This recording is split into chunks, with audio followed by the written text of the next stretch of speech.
Hey everyone, welcome to the Naughty Shaman podcast. I'm your host, Natalie Carlisle, and I can't wait to dive in to a world where the sacred meets the wild and keeps things totally real. In each episode, we are going to dive into what it truly means to live a radiant life that is unapologetically real. And if you're ready to get started, so am I.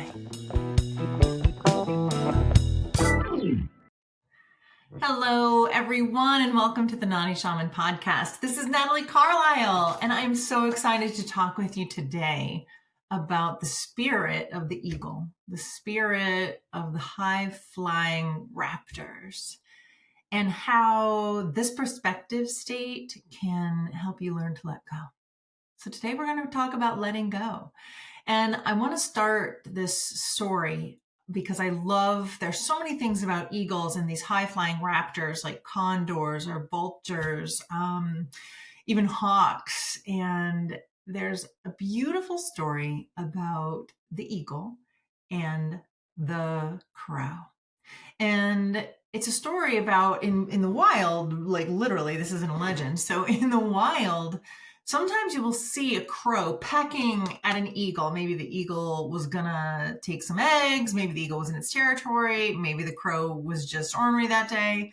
But sometimes crows will grab onto the back of eagles and peck at the back of their head in order to control them or get them out of their way. And they're persistent. They will keep going even after the eagle is out of the crow's territory.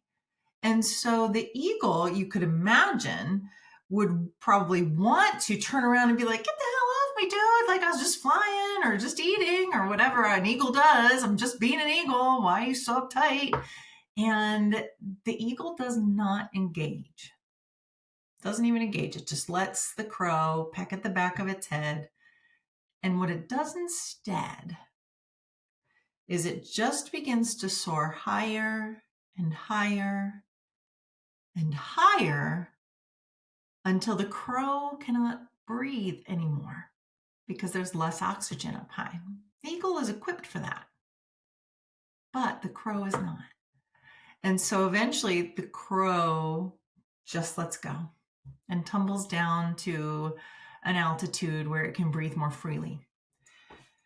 This is how eagle works. This is how easy letting go can be, is just to rise and rise and rise until something falls away, like a leaf falling off of a tree. There's not a big ceremony. There's not a lot of hoopla, what a great word. There's not a lot of any of that. It's a simple lifting of our consciousness or a lifting of our mood, a lifting of our perspective that can cause troublesome ideas, troublesome situations to fall out of the main focus of our lives so that we can focus on what we're creating, so that we can focus on who we are, not on more doing, but on more being. So this is the lesson of the eagle. So I want to just tell some other cool qualities about eagles. And this is for owls too. So the eagles and the hawks are considered daytime medicine energy. They're out in the daytime. They hunt in the daytime. They're doing their thing. You can see them around. And eagles are making a huge comeback ever since we stopped using DDT in the 70s. So yay, eagles. Once they were endangered, and a lot of that was because the DDT was making their eggshells too thin. And so when they would come into the nest for landing, a lot of times they would smash their own eggs because the shells of the eggs had grown thin because of the DDT in the environment. Well, now that that's been gone since the 70s, the eggshells are harder and the eagles have made a great comeback here in the United States. It's great news, great news. So there's a message in there about a connection to all of life, and that when the surrounding area is healthy, the eagle population is healthy. So one of the messages that we get from eagles, a lot of times, like eagles soar alone and and actually that's not true. Eagles can be very familial. And we see them out here in Delaware, nesting together, flying around 2 or 3 at a time. They've kind of got their buds and they hang out, and they've got these cousins, and they've got a community, and they interact with their community with a tremendous amount of personal space. So they're, not like a little hovel of bunny rabbits where they're all on top of each other and these big, huge families. They're more expansive in how they relate to one another.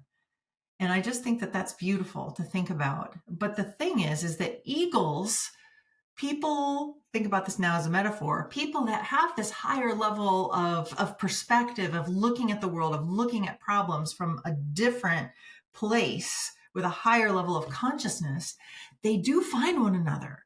There's this old belief system in a lot of people we work with in Dharma school where it almost feels like a choice of, I'm going to become my magical, deep, highly conscious self, but then I'll be all alone.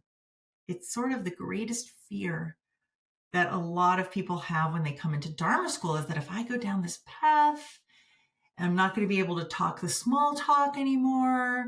I'm not going to be able to give a crap about what you're staining your deck this summer, or the smaller things in life. And they worry that they'll lose connection and then be alone. And I'm here to tell you, after 20 years of doing Dharma school, eagles find one another and they do flock together. And it's a beautiful thing to watch. And eagles gain support from one another. And they enjoy being with all kinds of people. So it's not that eagles are better than the other, but they're different perspective. When we're in this perspective state, we are no longer playing by the rules of conventional wisdom.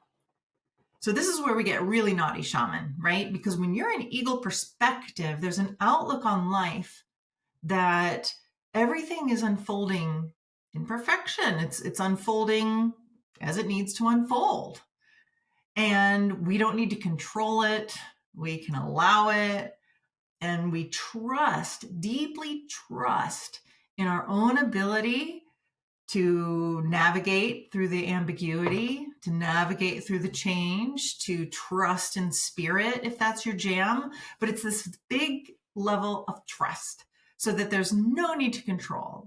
And that is radical perspective because it doesn't include fear. Think about that. There are so many, oh my gosh, just in the news and everywhere, there are so many messages for us that we need to be in fear, things we should be afraid of, things we ought to be afraid of. And so in this way, because we're afraid, we can become easily manipulated into buying more, Botox, or buying more safety stuff for our home, or buying more whatever somebody's selling us, because fear is a great motivator for people to react. And when you begin to access eagle perspective inside of yourself, the need to react goes to almost nothing. I think about conversations that I have around town here, the election, I'm not going to get any sleep. It's going to be so stressful. Oh my gosh. And don't you agree? And I'm thinking, I haven't lost any sleep over it at all. It's beyond my ability to control, other than my vote. And we could argue about that if you wanted to, but I wouldn't want to, because with eagle perspective on board, the need to engage is minimized. So it's radical when we give ourselves permission to elevate like an eagle, to soar higher into those higher realms of altitude and begin to see the world differently. So I'm going to talk about 3 things that eagle perspective can offer you. Before I get to those 3 things, there are a couple other fun facts about eagles that I love. You probably rarely, unless they've got a big ass fish on their talons, you very rarely have seen an eagle like flap his wings really, really hard, right? Eagles, because of their wingspan being a little bit larger, they soar, right? And so they don't have to flap their wings so hard, What the eagle does that's magical, and this also happens with owls that hold the nighttime energy. So the raptors of hawks and eagles hold the daytime energy, the owls hold the nighttime energy, and they're complementary opposites. But they're similar in their energy of this higher perspective. And so what owls and eagles and many, many high flying hawks will do, the larger hawks, they'll wait. They have incredible patience to wait for the winds to change. While everyone else is going, oh my God, you're going to miss your opportunity. You should do this. It's getting too late. We need to. Oh my gosh, we're running out of time. Ah! The eagle will wait. You can see an eagle sit on the edge of a cliff and wait until the wind turns just right, so that all they have to do is gently open their wings and lean out into the updraft, and up, up, up they go. So the perspective of eagle state offers us this ability to be patient, to pay attention to the world around us, and know when to lean into the flow to catch the updraft, rather than flapping and controlling and reacting and hurrying and rushing and making it happen, hustling, jiving. The patience and the ease is one of the great gifts of the eagle perspective. So if you find yourself running around wild, hair on fire, it's not necessary, even when we're busy. I'm incredibly busy right now. I'm doing like 3 different things, with my life that are huge. Time sucks. And raising kids and doing all of this and walking the dog and trying to eat healthier, all these things. And you can still do this with grace and patience and ease when you access eagle state. And we're going to talk about how to do that at the end. So accessing eagle state is very cool. Another fun fact about eagles is that this one's getting a lot of buzz in some circles in the social media. But eagles live for a long time, but most of them will die off around like 40 years because their talons get so long that they start to grow in on themselves and they no longer function. They can't grab things or hold on to things or eat. That's what they used to eat. So they can't do that very easily any longer, but they can go through a molting state, which leaves them incredibly vulnerable for about a month, where they will molt and shed layers and begin to refresh and grow talons that were more functional. And there are a lot of eagles that won't do that because it is too risky in their environment, and they'll pass away from hunger. But there is this option to renew, to allow to let go something so precious as the means through which you eat, hunt, all the things of survival are in their talons, and they let it go so that they can grow into the next phase of their lives and elongate their lives. Isn't that an incredible metaphor? Think about eagle teaching us how to let go, that they can let go of their hands, their whole connection, and go into that vulnerable state willingly so that they have more longevity. And there's a huge metaphor for us in that as well, in terms of, are you willing to let go of the things that you know and have clung to, ideas, habits, belief, ways of looking at the world, ways of looking at yourself? Can you let all of that go? Maybe even some people in your life, so that you have a better chance at longevity, at health, at wholeness, because sometimes things have to go. Cool, right? All right, so let's talk about how the eagle perspective helps us let go. And then let's talk about how you can get into eagle perspective if you're not used to operating at this level. So the first thing I want to talk about is one of the gifts from eagle is when we rise up. And if you think about eagle perspective, if you could imagine yourself becoming an eagle, because we're shamans and that's cool to do. Use your imagination. You're flying up, fly like an eagle. to the sea. You know what I'm talking about. Fly up, up, up until you're standing on the tallest mountain. And imagine everything that you can see below. How all of a sudden things that looked complex and difficult, from this perspective, don't look so bad. Maybe because something's struggling over here, something's opening up over here. Maybe the river is blocked here, causing trouble, but that's so that this can flow more freely over here. You with me? We can start to see that there's a much bigger picture. Eagle perspective gives us a great context, a greater context than we can see just in our daily lives. It elevates our thinking so that we can start to take in the whole, the totality of it all. And this is one of the first gifts. And if you go up even higher, let's say you got this magical, cool eagle that can go up and stand on a star. Imagine standing on our nearest star, the sun, and looking out, and your feet aren't burning because, we're imagining. So imagine standing on the sun. Imagine standing on Polaris. Imagine standing on Betelgeuse. Imagine standing on Castor, Pollux, any star. Choose a star. Vega. So stand on a star and imagine looking out into the universe. And tell me what's out of place. Hard to do from this perspective, isn't it? One of the gifts when we look at the world through eagle perspective is that we can see that all things are functioning as they need to be. There's an order to it, a meaning to it, a divinity to it, a balance, a wholeness, however you want to context that. So the first gift of this eagle perspective is for us to have this perspective of totality. We can see the total picture.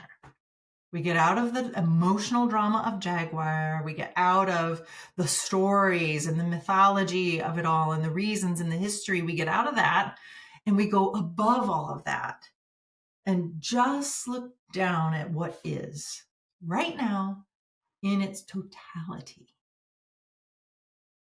When we begin to see things in totality, we begin to see things that are not necessarily good or bad, black or white. Things become just what they are without having to label them good or bad because they just are. Is Saturn good or bad? Is the moon, is Earth, are the stars, are they in the wrong place? Is the Gemini constellation better than Virgo? It doesn't even make sense. When we're standing on a star, we can completely step out of judgment and see things in the totality. There's a great story in the Bhagavad Gita, which is, if you haven't read the Bhagavad Gita, put it on your list. And the one that I recommend is the Bhagavad Gita that Jack Crawley writes. It's for Westerners. So it's kind of dumbed down out of this pure Sanskrit, but it's a very beautiful translation for me as a Westerner because it keeps the poetry alive, it keeps the depth alive, and it keeps the story alive. So if you're not fluent in Sanskrit and you don't have access to a yoga teacher that really understands that wisdom book, then please go buy it for yourself and get the Bhagavad Gita for Westerners because you can digest it with all of the poetry, art, and magic that it is intended to be digested with. But in this magical little book of 200 something, or I forget how many verses there are, but in this book, there's this moment where the seeker, Arjuna, is having a conversation with the deity, in this case, Krishna. So Krishna and Arjuna are chatting away and, Arjuna's like, dude, this is so hard to comprehend. Like, you're God, that's crazy, but this is bad. I shouldn't be fighting. And he's really caught in the good and bad. And then Arjuna begins to say, show me who you are. I want to see all of you, God, not just this that I see now, not just the flowers, not just all this. I want to see. Krishna's like, dude, you don't want to see that. Like, it's everything. I am all things. Like, do you get it? I'm not just flowers and rainbows and puppies running around. So Krishna's trying to tell Arjuna, like, hey, God or the divine or the energy of the cosmos is everything. It's not just the good stuff that we perceive in our tiny little brains. And Arjuna's like, no, dude, I can take it. And so Krishna's like, fine, unzips himself, reveals himself in totality. And there are, Arjuna's like, dude, put it away, because what he sees in there are some of the most divine pictures of abundance and grace, and some of the most horrific pictures of war and torture. And that all of this is contained in the divine. Now, that's incredible.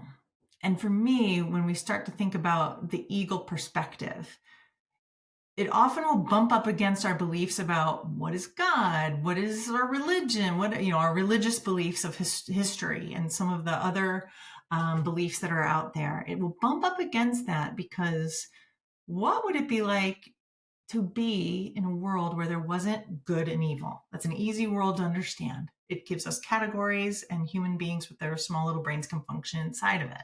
We like that.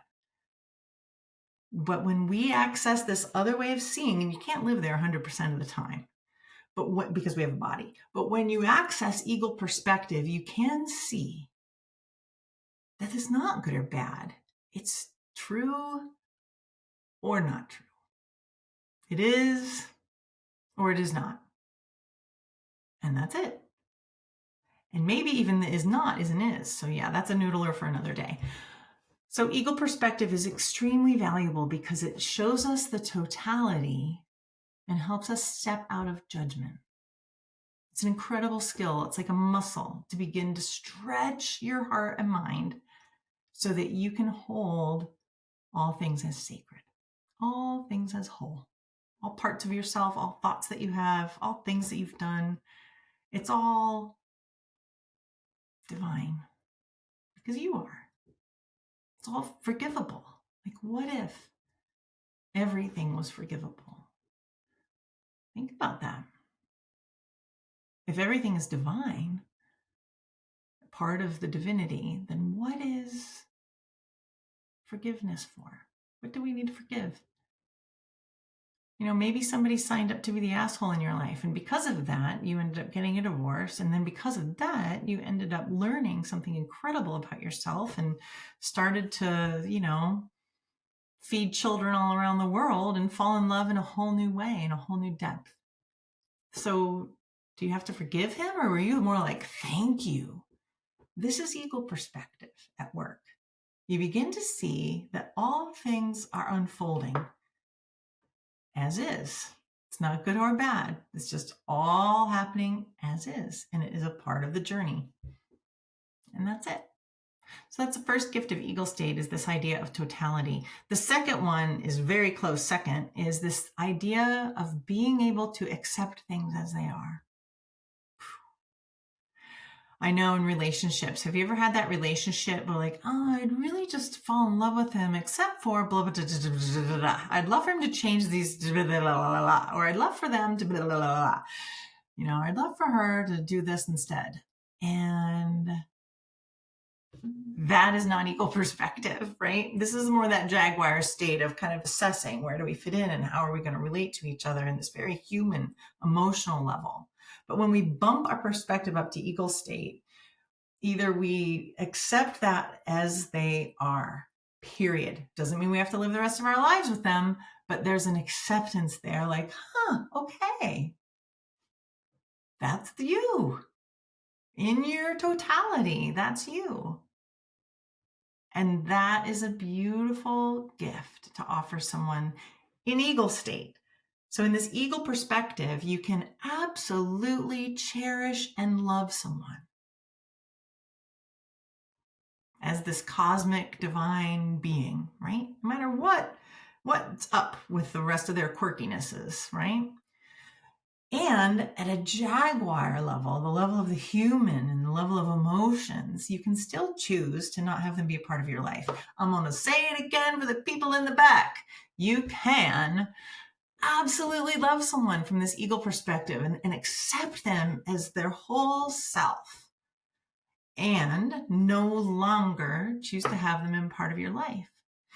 So when we think, and this is important, so when you think about letting go, how the eagle can teach us to let go gracefully, like letting go of that crow. Sometimes when we realize that we no longer want to be in a relationship with someone, maybe it's a friend, maybe it's a boss, maybe it's a lover, and we decide, okay, this isn't working for me. And at an eagle level, you can love them as a cosmic journeyer who's flawed and wonderful and learning and all the things. And at a jaguar level of human emotion, you're still not comfortable with them. So what people will start to do in order to make the separation easier is the first phase of this, I like to call you're an asshole. So then if you realize, wow, I've got to like leave this person, you're going to start to shame and pick at and criticize all the parts of them that you don't like how they are and try to get them to change into what you want them to be. It's highly manipulative, highly on the triangle as a bully. And so it's not a functioning relationship where both people are empowered. This is a place where both people are disempowered because one is being the bully and one is being the victim. And then you might get bullied back. And then you'll be like, why are you hurting me? See what I mean? And then you're the victim. Terrible relationship. Most relationships exist on this lower level of consciousness where someone's the bully, someone's the victim, and someone's going to rescue. And we run round and round and round that. So this is a lower level relationship. But when you get, so they're going to want to maybe be like, okay, you're the reason why this relationship is crap. And the second phase, I'm the reason this relationship is crap. So then it's, I'm an asshole. So you're an asshole is phase one. I'm an ass is phase two. And then you're like, oh, I should be doing, I'm going to go work on myself. I'm going to go to therapy. I'm going to go to the gym. I'm going to get a nice ass. I'm going to change my clothes. I'm going to dye my hair. I'm going to do all these things to make it work because I'm the jerk. And so that's the second phase. Also highly disempowering, right? In our own minds, just completely sucks our power away. And we can't relate and be in deep relationship with another human when we are not in our power. It's harder. The third step of this is that the relationship is the jerk, right? So it's not you, it's not me. It's just the relationship. It's just the timing. It's just our families, our ancestors. It's some other third party is the jerk. It's a little better, but not quite eagle. And then eagle state will come in and say, oh man, I love you so much. And thank you. And I have to go because this isn't what I want right now. Peace. It's so much harder to let things go from a place of peace than from a place of anger. Yeah. What's interesting is when people try to extricate themselves from relationships through anger, and they're like, get them off. I don't want their energy around me anymore. Rah. Because of the emotion, the deep emotion of anger, in a way, you're still connected. There's this reaction to that other person that keeps you tied. So you'll know you've really let go of an old relationship or an old way of being, an old way of living, when you are neutral, emotionally neutral, or even grateful to them. Then you'll know you really let go with grace and ease like an eagle, right? You don't have to fight your way out of situations every time, you know. In fact, an eagle would suggest if it's time to go, it's time to go. And that's it. There's no drama, no story, no fault, no blame, nothing to forgive, nothing to whatever. Nothing is a betrayal, nothing is this. All that's just a story. If it's time to go, it's time to go, period. If it's time to let go, it's time to let go, period. You know?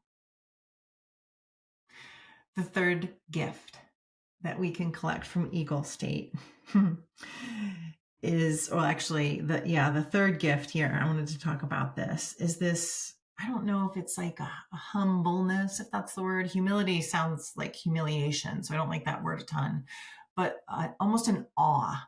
I will call it an awe, a wonder, at the absolute perfection of it all.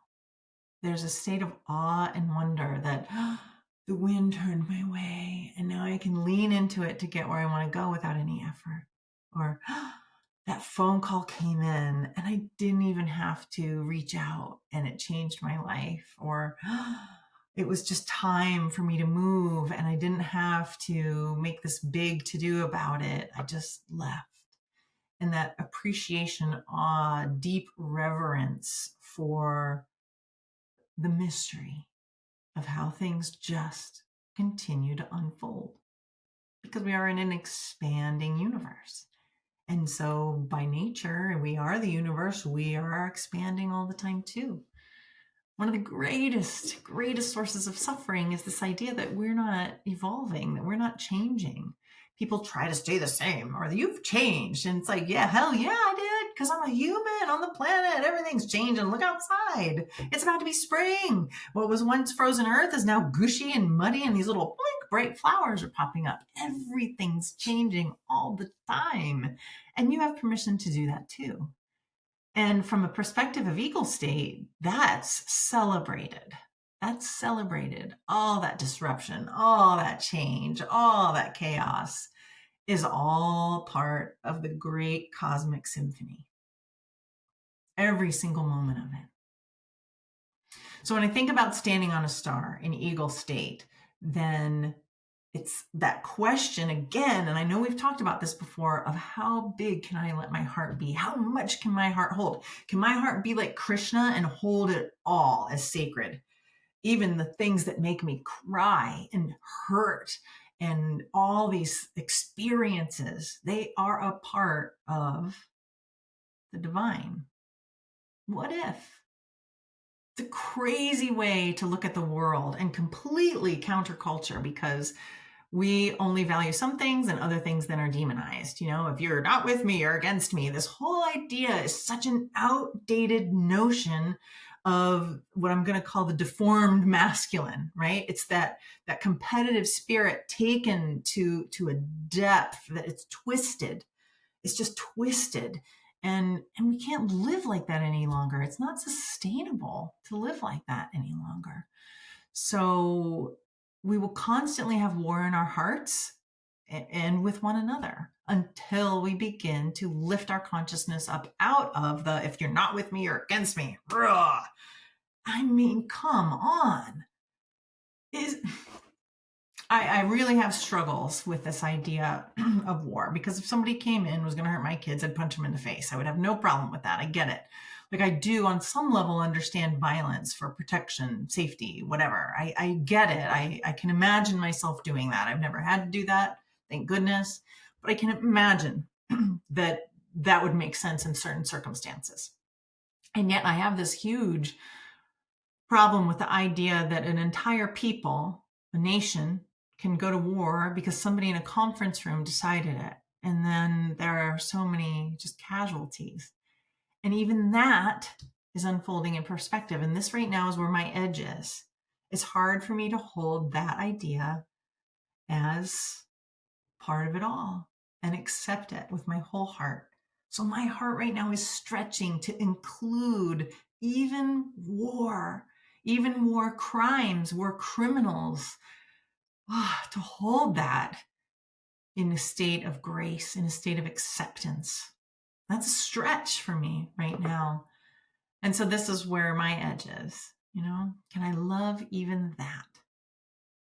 The thing that causes pain, the thing that makes me cry, the thing that makes my heart weep for these people on all kinds of continents around the world that are at war and a part of these great battles that seem meaningless on some level. And yet at eagle perspective, just like in the Bhagavad Gita, it's all what it is, period. How about that? So eagle perspective, we've talked about 4 now. We've had serpent, which is this great how to get things done, getting into the details, keeping it on the earth, getting groovy and down with managing your physical life. We've talked about jaguar state. and how that is about how to connect, how to love, how to get in there. And we've also talked about the hummingbird state, which is really about the story and how to see your path as this great heroic story, and access joy, nectar, beauty, and appreciate that, let that in. And then now we're talking about this eagle perspective, which is like shifting gears in your car if you still had 5 or 6 speeds. So then eagle perspective, we throw it into 5th gear and we're up on a star looking down at the world like Om Namah Shivaya, and everything just is.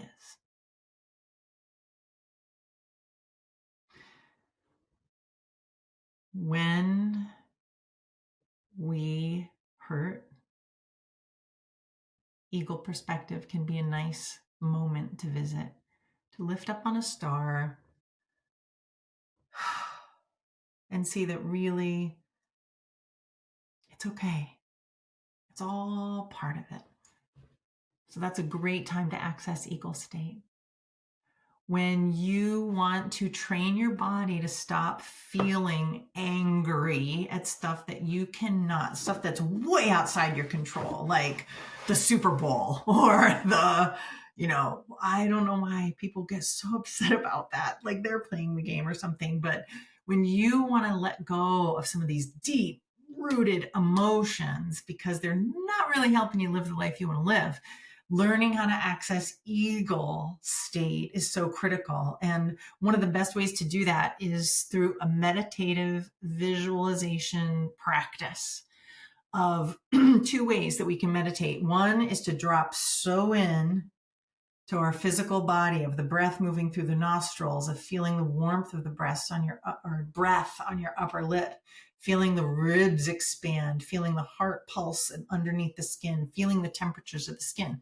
So that's one way, is in through the body, focusing, concentrating, and it lifts us out into the nothing, the everything, the one. Mm-hmm. So that's kind of the inward journey that many meditation paths will take. Another way is more of an external journey, which is equally valuable. It's just 2 different paths. I like to practice both because they both have such gifts. And for me, because I love the totality, I want to be able to have a deep experience inwardly and outwardly. So externally, what we can do is, as we meditate, we can begin breathing, and connecting up to our star, down, to the belly of the earth, to that molten hot core, it's all golden hot lava down there in the middle of her heart, middle of her belly.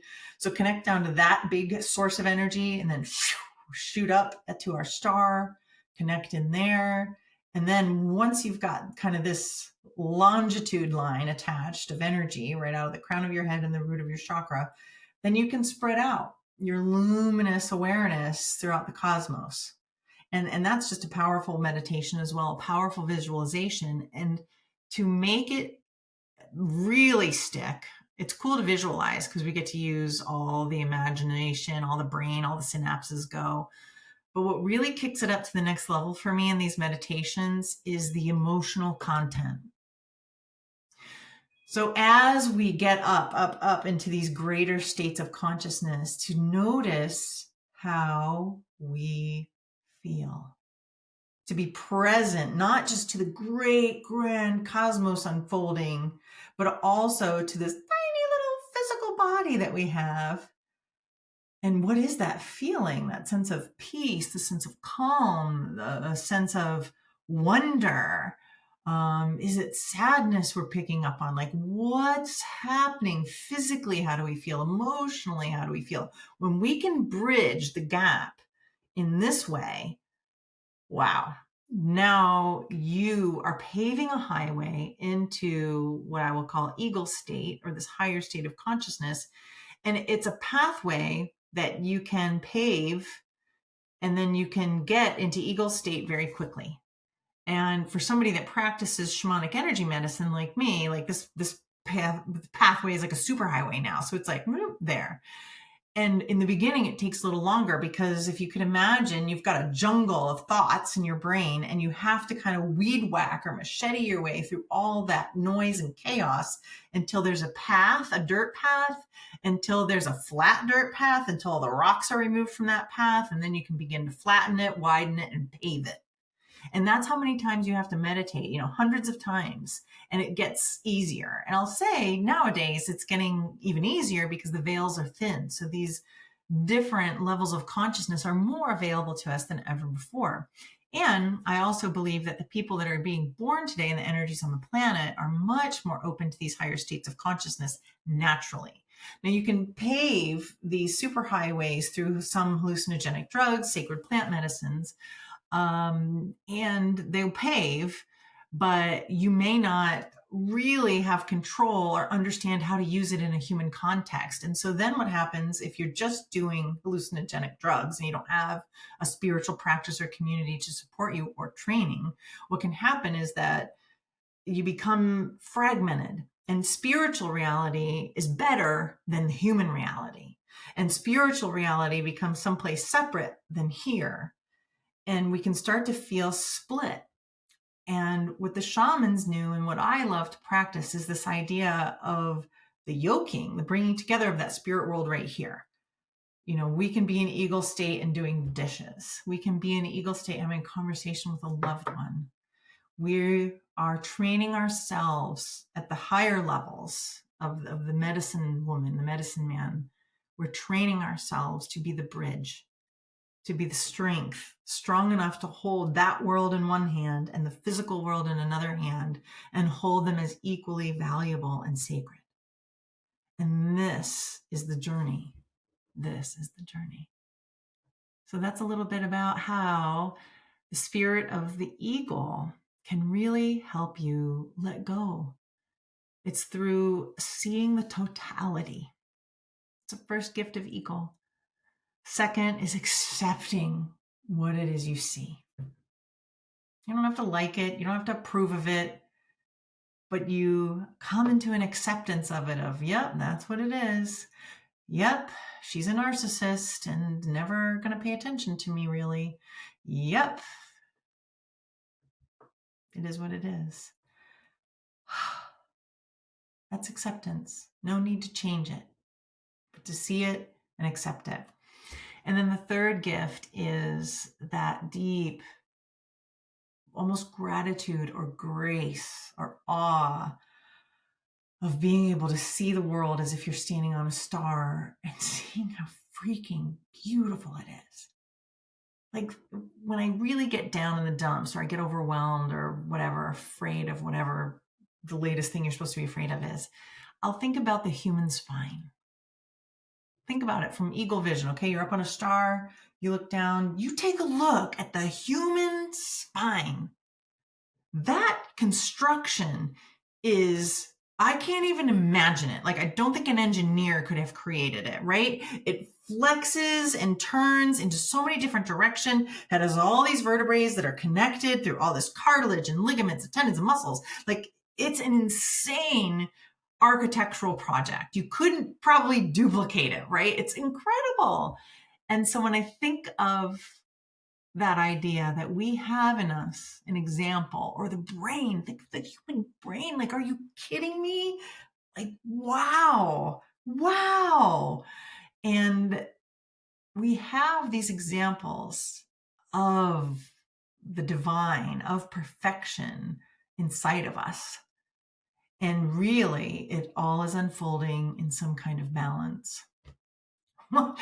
Another story that I love to think of is when I was younger and in college, I did this trip to the Caribbean islands. We were studying the ecosystems of the rainforests and the coral reefs to see how they're similar.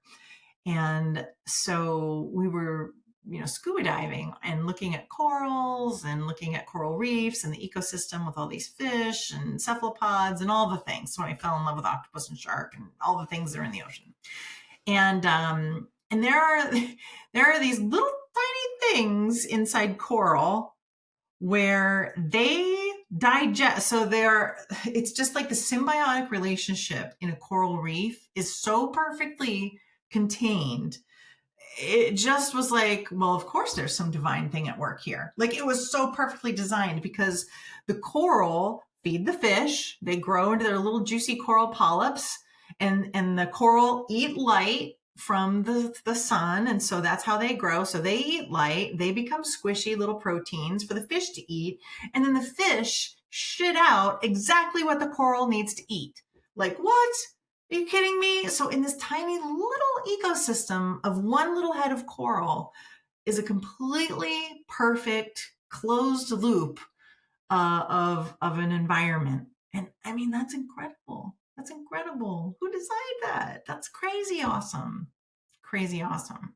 So the evolution of these miracles that are around us, if you train yourself to see them through eagle vision, the access to joy that you will have is incredible. And maybe even more importantly, not just joy, but peace. Because peace is an emotion that you can have even if you feel sad. Have you ever made like the decision, a hard decision that was painful and was also good for your life? So you were in pain, maybe feeling sad, and still at peace. Peace doesn't not mean happy. Peace is peace. It's a different emotion. So the more you access eagle state, I will say the more peace you're going to have, because you have to begin to let go of control from this state. You can't hold on to certain things at that altitude. It just doesn't work. The crows fall off at the higher altitude. And it's a graceful letting go, not a fight. It's just time to go. So that's how the eagles let go. Thanks for tuning in to the Naughty Shaman podcast. I appreciate it so much. We've had a great time talking with our partners, talking about them doing their dharma. I'm so grateful to all of you and all of you who are on deck to have those segments done. I can't wait. So thank you again, all you Naughty Shaman luminous warriors out there. This is Natalie Carlisle signing off from the Naughty Shaman podcast, where we like to keep the sacred a little bit wild and totally real.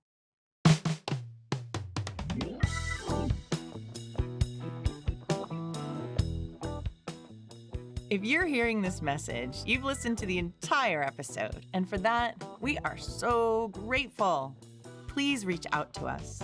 Let us know what topics you'd like to see covered in our future episodes. Get in touch in the comments because we love to hear from you. And you can reach us on social media.